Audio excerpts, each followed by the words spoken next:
सरकार ने गेमिंग नियमों को लेकर नया ड्राफ्ट तैयार कर लिया है। इसमें क्या खास है बताने के लिए सुमिता करीर इस वक्त हमारे साथ जुड़ गई है। जी सुमिता, बताएं इस नए ड्राफ्ट की खास बातें क्या है?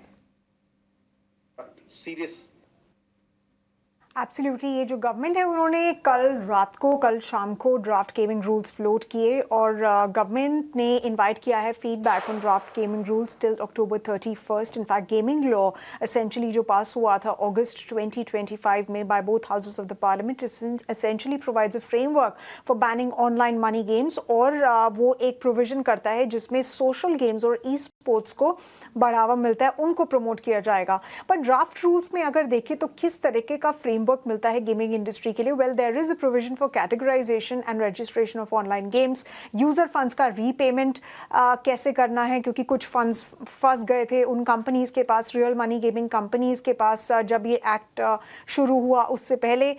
इन ड्राफ्ट गेमिंग रूल्स में ये भी बताया गया है कि एक गेमिंग अथॉरिटी इस्टेब्लिश होगी, उसके क्या पावर्स होंगे, क्या फंक्शंस होंगे, क्या रेगुलेटरी उसके पावर्स होंगे, ये सब भी बताया गया है।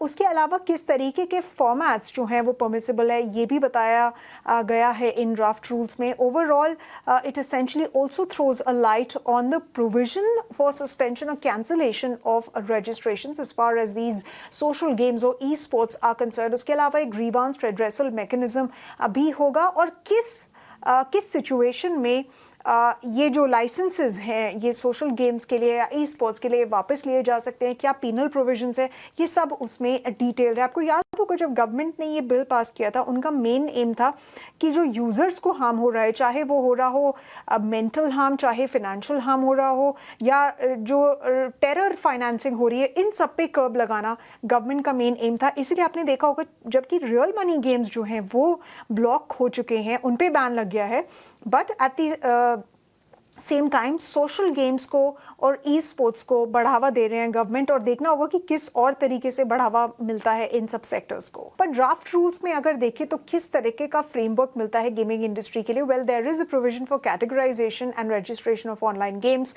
यूजर फंड्स का रीपेमेंट कैसे करना है, क्योंकि कुछ फंड्स फंस गए थे उन कंपनीज के पास, रियल मनी गेमिंग कंपनीज के पास, जब ये एक्ट शुरू हुआ उससे पहले।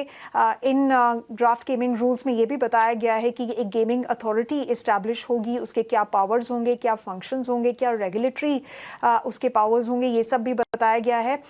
उसके अलावा किस तरीके के फॉर्मेट्स जो हैं वो परमिसिबल है, ये भी बताया गया है इन ड्राफ्ट रूल्स में। Overall it essentially also throws a light on the provision for suspension और cancellation of registrations as far as these social games और ई स्पोर्ट्स आर कंसर्न्ड। उसके अलावा एक ग्रीवांस रेड्रेसल मैकेनिज्म भी होगा और किस सिचुएशन में ये जो लाइसेंसेस हैं ये सोशल गेम्स के लिए या ई स्पोर्ट्स के लिए वापस लिए जा सकते हैं, क्या पीनल प्रोविजंस है, ये सब उसमें डिटेल्ड है। शुक्रिया आपका बहुत बहुत इस जानकारी के लिए।